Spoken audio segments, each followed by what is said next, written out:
Hi, my name is Alex Barella and this is my video number 13. I'm having some problems to record this video, I suppose because they got the control my phone and I couldn't use this app to record the video. I suppose that this time will be I will be able to do it. Today is February the 7th, 2016, and over the last week I noticed some changes inside the house and outside the house, especially outside the house, that make me believe that perhaps this thing is working, the videos and all the things that I'm doing. As usual, I will divide this video in 4 parts. Events I forgot to mention before, confessions and admissions made by the voice, events that took place over the last days, and my theories and conclusions. In regards to events I forgot to mention before, what I talked about previously about my time at John D. Craig, I forgot to mention some people working for Deloitte and Touch in Rosario, a director called Antonio Latuca, Eduardo Beltrame, partner, and Maria Fernanda Garcia, direct liaison with John D. Craig on a regular basis. I forgot to mention the name of the employee at Max Employment. Last time I've been there, on the 27th of January, called Masuda. The former voice, the ones who was in close contact with me since my time at Rambla, from middle September 2007 until May 2015 approximately, said that Julia Gillard, after my letter, the letter that I wrote to her in July 2011, was heavily involved in our disadventures. I mean, my wife, Betty, Vicky, and myself. She also said that the letter was instrumental in her demise by ending up her political career. She said that several charity organizations like the Angelina Jolie's Foundation have been involved in money laundering dealings. I forgot to mention before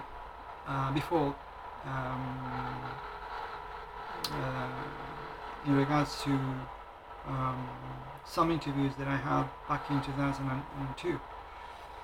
The thing is, since April 2002 I was dealing with the Southern Cross subsidiary in Buenos Aires called Emplear, in order to obtain my skilled migrant visa for me and my family.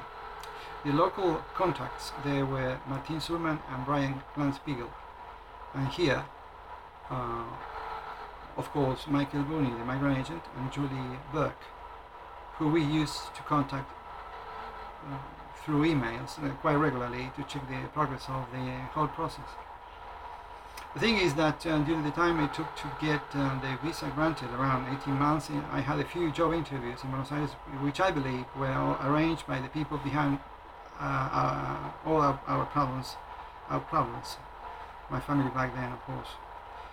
On the 15th of April 2002, job interview at Conan Ferry International with Alejandra Santorio.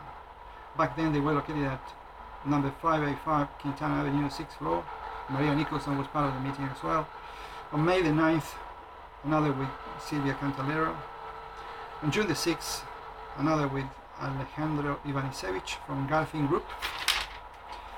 On September the 4th, with Luis Sparnocchia from a company called Mabi SA. On September the 17th, at Nora Moreau, a very well-known recruitment agency in Buenos Aires, but unfortunately I didn't take the note of the person I met back then. They were located at number 1175 Carlos Pellegrini Street. On the 28th of October 2002, Wilson Logistics with Alfredo San Martino. I also remember the name of the notary we hired in order to certify the documentation required by the migrant agent. Her name was Beatriz Coronel. A few weeks before we were granted the visa, in 2003, I went to the CPA, or the equivalent of CPA over there in Buenos Aires, called Consejo Profesional, and I can't recall my encounter with a female employee dealing with the cancellation of my membership, and I remember that she acted like she knew something about them, about the situation. I also met Carlos Malamud, who approached me while I attending a training course I was undertaking. I now believe that he was screening me and knew things about me, my family of course. Something I was able to confirm dealing with his numerous visits to our house in Hampton, here in Melbourne, only to disappear afterwards with his wife, leaving for Sydney first and later returning to Argentina without contact us again. Confessions, admissions by the voice. The voice told me that he suggested that the reduction of the frequency of attendance to max employment from 3 to once a week. He also said Emilia, the girl who called me from that agency, lately works for them. I'd like to add up that I suppose that something that I mentioned before, the voice is Dave, the guy who used to live, one of the voices is Dave, the guy who used to live at Jackson's Road before. He's saying that Holt was not the real name of Carly, the woman that at Rambler, who later was the identity assumed by the original voice. The voice is telling me now that Andrea Krainer, the German girl I mentioned in my last video, works for them. For some reason, the voice wants to take responsibility for the things that they have been said by the previous one, who was contacting me non-stop since mid-2007 until May 2015. The voice is talking about the 29th of February without indicating anything else in particular, so I suppose there is more BS. In regards to events that took place over the last days, on February the 1st, no reaction at all. There was no reaction at all from the voice after my video number 12 from the 31st of January. He was absolutely silent, perhaps meaning they don't really care about it or just pretending they don't. No correspondence at all from the breach employment in relation to the medical certificate paperwork mentioned in our phone conversation with Glenda last 28th of January. I went to Aldi using my bag, around 12 Ks, very few coughing, but some strange faces around nevertheless. On February the 2nd, Emilia from Max Employment called me saying everything was ready for me to be commenced with her agency straight away on the next 10th of February, relaxing the frequency of attendance to their premises from 3 times to once a week. February the 2nd, in the same day, at night, while watching a movie, the voice was really nervous and said that he and his team were in serious trouble, like mine were not. Late at night, while lying in bed, trying to get some sleep, I noticed an acute sound in my left ear. I was lying on my right side and noticed that when moving my head to the right, the sound will disappear. When I move it to the left, it will show up again. Something that similar happened to me back at Jackson's Road. The only difference, the sound was more noticeable and during the day as well. Was it ultrasound? I don't know, but it all started, as many other things, with the arrival of the recently married Nicholas, or Cherry as he wants to be called, in February 2015 when he arrived to the house. On February the 3rd, CXN TV stopped working. As I explained on my Twitter account, I enjoyed the service provided by this website, which broadcasts TV shows from South America since 2008 non-stop without paying anything at all, although the monthly fee is around €10 a month. The same day I called City of Monash in regards to the letter stating no further extension for payment would be granted, and final term was that day. The lady over the phone listened to what I had to say and told me that the fine would be sent to civic compliance with an additional fee of $50 to be added up to the original amount of $100.50. She also said that the payment plan will be available once the fine is placed on with civic compliance. On February 4th, Yasser came by the house after several days of absence and said that he was leaving the next day, rather than the 7th of February as he previously announced. On February the 5th, they kept mentioning Aldi, but at this stage I think they got some vested interest in doing that, which I don't share at all, because I'm just another customer trying to survive with the meager income provided by Centrelink. The same day, despite the fact that I can no longer watch TV shows on CXN TV because they stopped paying the monthly fee, I was able to find another way of doing that, and while I was watching a news show on Channel 26 from Argentina, I noticed a guy who is an economist. His name is Ricardo Lopez Murphy, who was part of the cabinet of the Fernando de la Rúa government back in 2001. Noticeably being the Minister of Economy for only 2 weeks of the most inefficient and damaging government the country has ever had. The fact of the matter is that this guy was doing some gestures with his index finger while showing a menacing grimace. Some people might think that I'm paranoid, but I think that since they control my laptop and my phone, as I check that again, interrupting my video on my iPhone, I think that they are able to make contact with the employees or associates abroad and let them know that I'm watching different TV shows. I'd like to say that some people know them as Sipahi and others as Cipayos, who are the title given to several cavalry units serving in the French and Italian colonial armies during the 19th and 20th centuries, according to Wikipedia. I don't know. I found it on Wikipedia. I suppose that is reliable information. But to me, is another remarkable pig who had or still had connections with John Deere in Rosario, and tried to protect his employers or partners. I don't know. The same day, but the most important thing is that I've already seen this gesture before.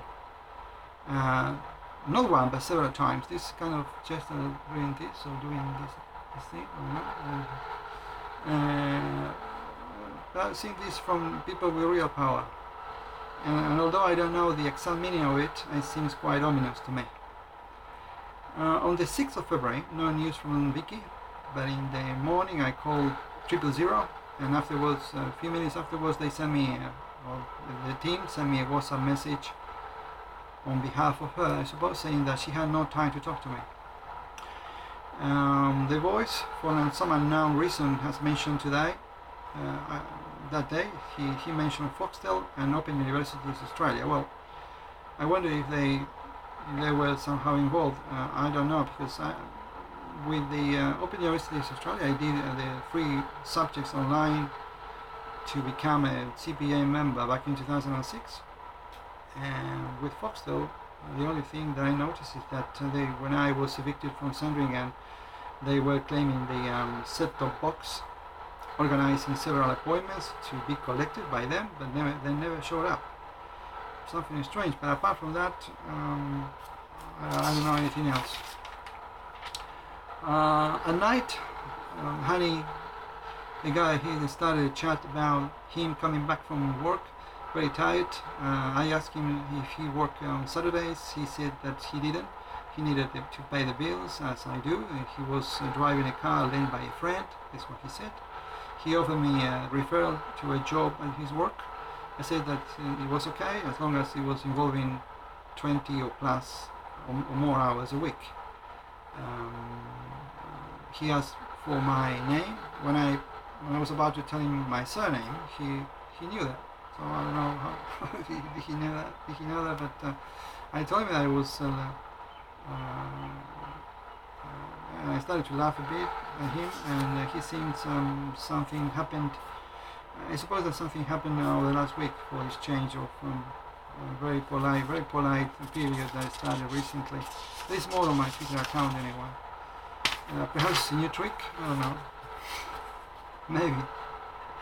In regards to my theories or conclusions, I strongly believe that the revelations before leaving her position by the previous voice were down because she was some sort of disgruntled psychic being replaced by the current one.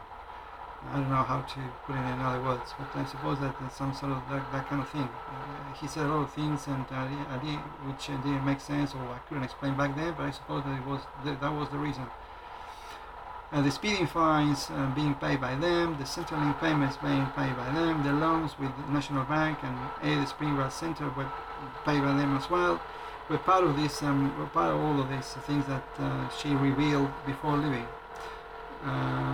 She said that, like I said before, many charities were involved in dubious dealings relating money laundering. I also think that she was right about Gillard's involvement. Something that was pretty clear from my encounters and conversations with different Centrelink and job agencies female employees throughout the years. I also perceived that in my last appointment, Max appointment, when a female employee walked past in front of me, just when Masuda was giving me the BS about the breach employment, medical certificate, all sort of stuff, she seemed enjoying the moment. This I don't know why, but it's always some sort of this kind of indications that she is in some kind of still involved. As it happened before, I suppose, because the letter that I wrote to her, it was used by her enemies to finish her political career, but I didn't know any of that. I didn't do that with that intention at all.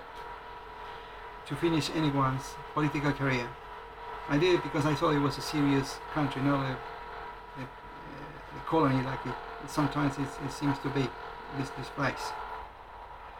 As it happened before with other female employees back then, when I was linked to the breach employment as well. This is also confirmed with the recent events with them demanding some additional paperwork relating medical certificate, which I never received in the mail, despite the conversation with Glenda Broadbent on the 28th of January. Let's hope what the media told me for Max employment will eventuate in my next appointment on the 10th of February. Another conclusion at this point is, in time, is that perhaps the previous voice was replaced due to the incident with Dave that took place in October 2014, with the Springvale police coming down to the house a few times. I also started to notice since some days ago or so that 10 days ago or so that there were other voices talking, but I think they are part of the same team. I'm not quite sure about that. Finally, since I believe I think that some people still believe that that I suffer from paranoia or some kind of delusional syndrome or something like that. I'd like to introduce you all to somebody who I believe is one of the voices. His name is Max. Hello, Max. How are you going? His name is Max, and he perhaps is one of the voices, and he's still angry because I didn't take him to watch the Spectre, the last James Bond movie, and because I didn't have enough money for that. So I explained to him many times about this, and he seems still a bit upset about the fact that I couldn't honor my word. Are you still angry with me? No, I'm not. So this perhaps is one of the other voices. For those who think that I'm crazy, and maybe I am, I don't know. But I think that it's all for now, and until the next time, thank you and goodbye.